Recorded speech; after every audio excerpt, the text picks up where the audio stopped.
This is a video for the Annie Goodwin Syndicate. Well everyone, we've just completed one of the toughest 5-stars in the world with Bruno. I can't tell you how happy I am with his performance. It's obviously a huge mission to get all the way across to the south of France and compete in a very, very, competitive contest. Not just competitive in the other horses that we're up against, but very competitive in the degree of difficulty that we were faced with in the, especially with the cross country and the show jumping. Bruno seemed to travel very, very well. Many thanks to Joe Bowersox, who works for Philip Dutton, who he actually worked for me for many years. So Joey sort of went over on the plane with Bruno and Z, and sort of looked after them for a couple of days while until we got there. And Joe did a very good job of taking care of Bruno. He was in fantastic condition when we got there. I gave him a jump on Monday, and then this is our dressage test, which was Friday lunchtime. And to be honest, guys, Bruno's stepped up a big gear. This is the same level of dressage test that he did at Le Moulin. It's the other test, so it was the same degree of difficulty, but it was test B. And as you can see here, I feel like we've got him a lot more uphill and a lot more balanced. And in the trot work, we were trending right up at the leaders. He was in the 20s, getting lots of 7s and 8s. Bettina Hoy was kind enough to come and to Po and train me for a couple of days. We'd sort of been working with Bettina virtually throughout the year with Bruno, and she works really, really well with Bruno. It's sort of her type of horse. Obviously, Silver also has been sort of helping train me back in America, and sadly she couldn't come just because of her new baby. So Bettina was there cracking the whip, and it was our best test ever, except for one glitch which you're about to see, which is a real shame actually. Basically, every movement in the dressage test is scored from 1 to 10. So this is the extended walk here. I think he got an 8, and each movement is, usually hopefully you get a 7 or an 8. And we had one debacle in a flying change where I don't know if he spooked or he got the flying change and then he got his legs all tangled up, and we got a 1, which for any mathematicians out there, it just crushes your sort of score. And we're in the 20s, and then all of a sudden we're in the scores of 30. So it was heartbreaking. But that aside, I was actually very, very pleased with the general test. He's a lot more uphill. He's a lot more seasoned and experienced in all the movements. And then coming up here is our first flying change, which we got really, really good.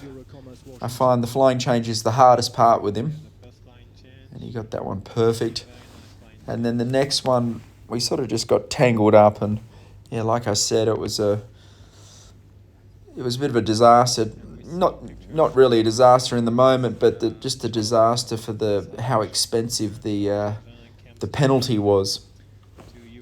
Like usually if you do a really bad change, they give you a 5. So we got, and I put the aids on here, and I felt like he changed his front legs, and he actually changed his back legs, then he switched back, and then I actually had just to pull him back to trot. And yeah, it was a real bugger. Anyway, let's not get too hung up on it, because the rest of the test was world class, and I believe without that mistake he would have been hopefully on a score of about 27, 28, 29 or something like that. And anyway, everyone in the field would have, could have, should have. But it was a bit disappointing just because we'd sort of been getting that movement pretty well in the training. And I believe he just got a bit sort of confused in the moment. In Germany, the 5-star level.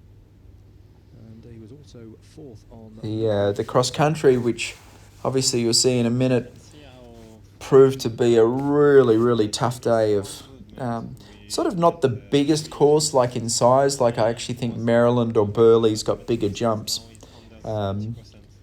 But this, it's in a bit of a parkland, and it's a very twisty, turny course, and this French course designer makes lots and lots of skinnies and narrows, and we're about halfway to go. So I got to watch sort of the first 15 horses go cross country, and oh my God, it was a disaster. Like we were watching the screens, and it was problem after problem, horse after horse, and we're not just talking any old horses or any old riders. We were, looking at the top 10 in the world, crashing and slipping and stumbling. And, I sort of thought to myself, all right, well, this is a great opportunity, Boyd. You've already done a 5-star at Le Moulin. Let's get out there and have a crack. And Bruno responded like a legend. He was quite keen at the beginning of the course. I was riding quite fast. The time was nearly impossible. And Bruno's got so much speed. He's got a big stride and a big step. And I have to say he was very, very fit for this. I think we'd galloped him a lot in Pennsylvania. As I said in my last videos, I was a little bit worried about his weight. And by the time we got to Pau, he was perfect. I think that the long travelling took a bit of weight off him too, but he was in great shape. This was a tough fence. We were supposed to go across there in 3 strides, and he didn't come off the bank very well, so I ended up doing a short, nippy 4. And to Bruno's credit, man, he's a honest horse. Like it's hard to see on this video, but there's a very, very small window where you can sort of sneak between the flags here, and Bruno just does everything in his heart to get through the flags.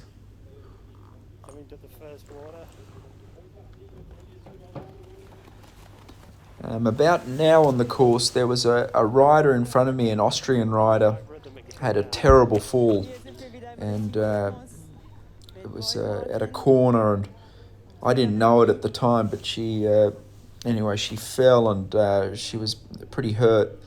So I was going as fast as I could, and little did I know that she demolished a jump about in 10 jumps time. So we actually got pulled up while they repaired the jump, and actually said they had to take her to hospital. So Bruno ended up getting a really good breather, and we're about 3.5 minutes into the course here, and just after this fence, someone came out with a flag and sort of pulled us up. It was a bit confusing. I just got restarted there. It was a bit confusing because no one spoke English. I had no idea what was going on, and then luckily there was one of the spectators that knew English and French, and she said that there was a hold on course. So it definitely worked to our advantage. Bruno got a really good breather, and you can see now he's fresh, and it's almost like he's restarted the course. And look at him flying. Now, a lot of these combinations are really long distances, and you saw there that was the big 3 strides, and a lot of the other horses did 4 strides between there. And since Bruno had his little breather there, he was the ears were pricked, and we're out on the race course here, and Bruno was flying. This is a big ditch brush, and unfortunately the next fence was exactly where that girl had a fall. It was a very delicate square turn to a big oxer, to a sort of an open air corner. The only problem is this corner's on these safety clips, and I got in there a little bit tight, and you can see Bruno landed on the back of the fence, and it broke the back rail. I knew it straight away. I knew it before he even took off, actually. We were quite deep, and he jumped up really high, and I don't think he realised how wide the fence was, and he came down on it on his back legs, and so straight away that they penalise you 11 points, and I take a bit of responsibility for it. I feel like the oxer that I jumped too fast. I wish I would have slowed down even more and sort of balanced him and tried to hold him off the corner, and ultimately that moment, along with our flying change, possibly cost us the win. And again, I don't want to be one of these whingers and whiners that would have, could have, should have, but I must admit, I've lied awake in bed thinking, God, if I just would have got that flying change, or if I just would have handled that jump better, we would have been right in there. Anyway, the most encouraging thing about Bruno's round is the absolute speed that he shows on the course. Now I think there was like 50 or 60 horses in the whole thing. No one made the time except Bruno. And we're talking the very, very best in the world. Janelle Price, Tim Price, Oliver Townend, the very, very, very best. And Bruno was the fastest horse on the track, and we made the time by 6 seconds, which is phenomenal. Like I said at the beginning, we did have a huge advantage of having a rest, so we sort of had a fresh horse, and he never really tired around the course. But on top of that, he's jumping the fences out of speed, out of rhythm. He's got a massive stride, and I had him super duper fit, and he never came off the bridle. And he's just a good boy. He's sort of got his ears pricked and looking at all these tough technical fences like they're nothing.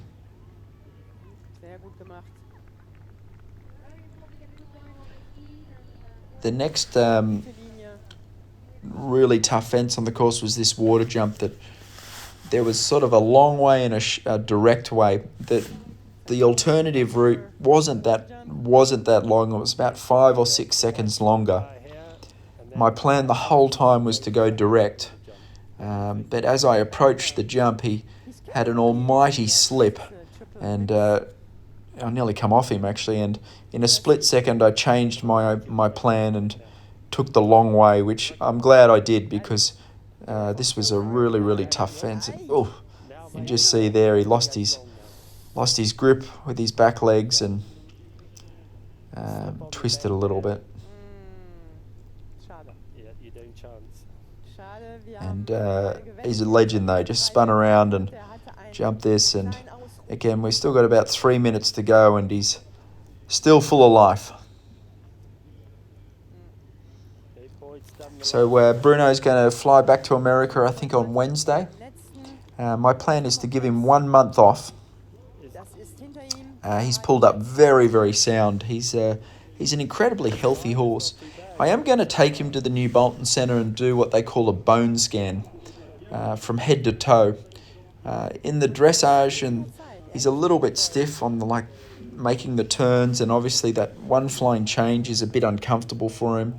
And then in the jumping, he's got a little bit of a right drift, and I'm going to take him to the university and get this thing called a bone scan, which I think they put all this thermonuclear stuff into him, and it's nothing to do with his legs. It'd be in his back or his hips or shoulder or neck that it can sort of signify if there's any arthritis or stiffness or pain. And I feel like if we could treat something or identify something, it would make him much more comfortable for the end of next year. This was bloody tough fence. There's a lot of trouble here.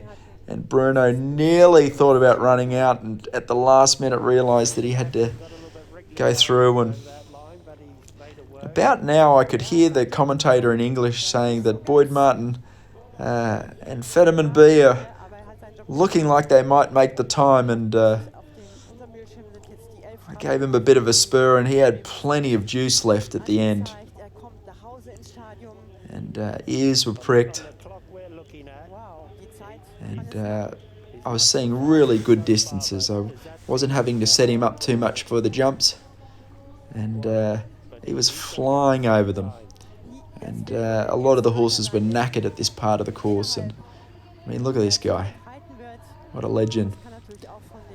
And only horse to make time, 6 seconds under the time, and plenty left at the end, which is very, very encouraging. This is his fourth 3-day event in a row where he's made time. If you think back to Tryon 4-star long and Buccalo 4-star long last year, made the time at both of them, and now Lemullin 5-star and Poe 5-star. I mean, it's an incredible record. So this is the health inspection on Sunday morning. Big crowd there, and Bruno had a great night's sleep. I actually gave him a little bit of flat work riding in the morning just to loosen his muscles up, but he's came through the event very, very healthy. It was tough on their legs just because it was so twisty and turny, but touch wood, Bruno's a very sound horse, and I don't know, he felt fantastic coming into the show jumping. Peter Wild was very, very good to us. He flew over to France. He's a legend. He's obviously one of the best riders in the world back in his day, and he sacrifices so much, helping me and a couple of the other event riders, and he's in just an unbelievable category of rider, trainer, coach, and great thing is Bruno obviously he's just a phenomenal jumper, and we didn't do that many warm-up jumps. We walked the course 2 or 3 times, had a plan, and we probably jumped 10 warm-up jumps, and he was flying. And he went in, and our first jump was a little bit rough. I wanted to catch the first jump a little bit open, and he was sort of looking off into the crowd, and we had a bit of an awkward jump, but it almost woke him up, or woke us both up for the round. The Poe show jumping is probably the hardest show jumping in all the 5-stars. The statistic guys say it's hardest to get a clear round in any 5-star at Poe. So, but this is Bruno's strength. It's so fun riding him. He's just pings off the floor. It's great also having a few of the Syndicate there cheering us on. Putter was there, Annie's father. Tammy was there. It was great having a bit of a team there, and it was awesome that Bruno went so well. So anyway, guys, like I said, he'll be back in America at the end of the week. Give him a bit of time off, and then we'll start rolling our sleeves up for next year. I think, coming into next year, we've really got to just think of, okay, the jumping and the cross-country is an A+. And I've got to stay relentless about getting this dressage down, hopefully to the mid-20s, which I think he's very, very capable of. And, he's still young as a 5-star horse. He's had a phenomenal year, 2 top 10 finishes in 5-stars. I'm not sure there's any other horse in America that's done that. And I don't know, I'm just got my tail up. I'm very, very pleased, and a little bit frustrated that we weren't on that podium at the end of this event. But the reality is he went very, very well, and big thanks to Steph Simpson, who is Bruno's handler. She loves this horse to bits, and at the end of the competition, she sent me this video of him enjoying a bit of a roll and a nibble before he hopped back on the truck to head back towards the airport. But thank you all for your support. What a wonderful year. Really appreciate everyone getting behind this horse, and man, who knows what could happen next year.